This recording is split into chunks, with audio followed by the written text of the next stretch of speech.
Alright guys, let's talk about how much money I spent living in Japan. Let's start with accommodation. So me and my girlfriend, we pay 80,000 per month for a one-room apartment, very central in Tokyo. So we share this 80,000, so my expenses are 40,000 per month. Electricity is also around 3,000 per month, so we share this as well. So 1.5k for me. So about this apartment, it's like a shared house, foreigner friendly, and the good thing about this place is like there's no minimum length of staying, so we can leave whenever we want. Normally for 80,000 you can get like a better place, a little bit bigger place than this, but you have to stay at least like 2 years normally, so we have like more freedom now. So it was like fine to take this compromise of like not having the best place but still paying 80,000.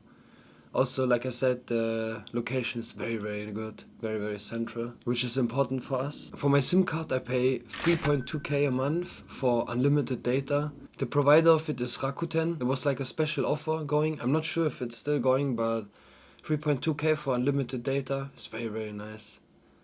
Still going. Still going.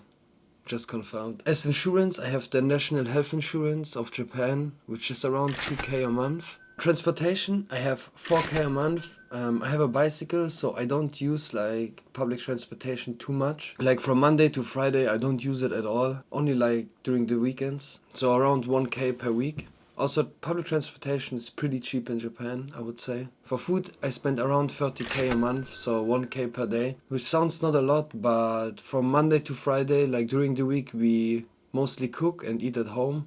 And the supermarket in Japan are pretty cheap. Also, like going out eating is not too expensive in Japan actually. Like you can find meal starting from like 500 yen, which is very cheap if you compare to like other countries. So you can get like a good meal from 500 to 1000 yen. For sure you can spend more if you want, but if you pay 500 to 1000 yen, you're gonna get satisfied for sure. Then I have like going out to izakayas, which we go every weekend. And there I have like 12k a month, so around 3,000 per week. We usually go like once per week. Also, going out in Japan can be pretty affordable. There are a lot of cheap izakayas all over Tokyo, all over Japan. So that's what we're mostly doing. We are not going into clubs or something or into bars. We usually like go to izakayas. That's like enough for us, getting drinks, get some food. I have one expense which is going into cafes where I edit my videos.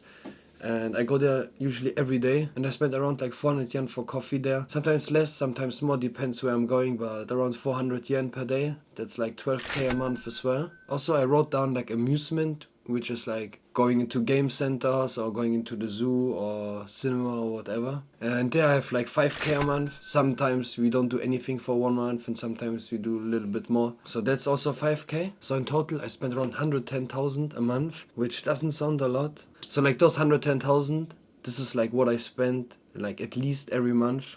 Of course sometimes like I buy some stuff like clothes or technology or whatever, perfume or something. So then I'm gonna spend a little bit more, of course. So how you can see, it is possible to live cheap in Tokyo and in Japan. If you live outside Tokyo, it can be even more cheaper. It's gonna be for sure more cheaper. Because I live with my girlfriend, I can share the rent, I can share like other bills, So it's gonna be like a little bit more expensive for you if you live by yourself. So let's say you're gonna get a job with minimum wage in Japan and you're gonna work 40 hours per week. You're gonna make around 200,000 per month.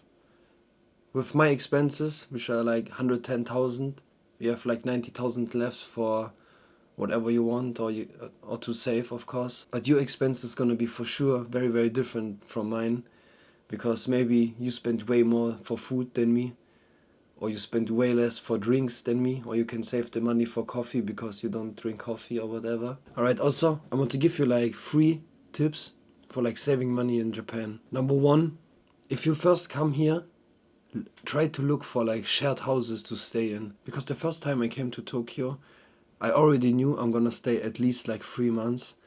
So I didn't even went to like hotels or hostels. I was like looking for shared houses before even coming. And I found like one shared house in like not a private room, but a dormitory, but you had like your own box, your own bed, like a little bit of private space. And I only spent like 27,000 a month. and the location was very, very central Tokyo. So tip number 1, look for shared houses. Tip number 2, if you plan to stay for a long time here, get a bicycle. It's gonna save you a lot of money. Also, it's gonna keep you fit. Tip number 3, go into supermarkets instead of convenience. Like everything is gonna be cheaper. And also, like extra tip, if you go to the supermarkets in the evening, they usually have like a lot of discounts for like bentos and ready to eat food, sometimes at half price, you know. So if you go like to the supermarkets in the evening, you can buy like a lot of discounted food for the next days, you know. So that's how you can save also a lot of money. Alright guys, I think that's it. If you have any more questions, please write it down in the comments. I'm happy to answer all of them. I hope this video gave you like a little bit of understanding how expensive it is to live in Japan. Like I said, it's never gonna be the same for anyone else. But anyway, I just want to make this video because a lot of people ask me actually. Alright guys, thank you for watching. If this video was in any way helpful for you, please leave a thumbs up. And if you want, subscribe. This would make me very happy and would help this channel a lot. Thank you for watching again. I see you in the next one. Bye bye.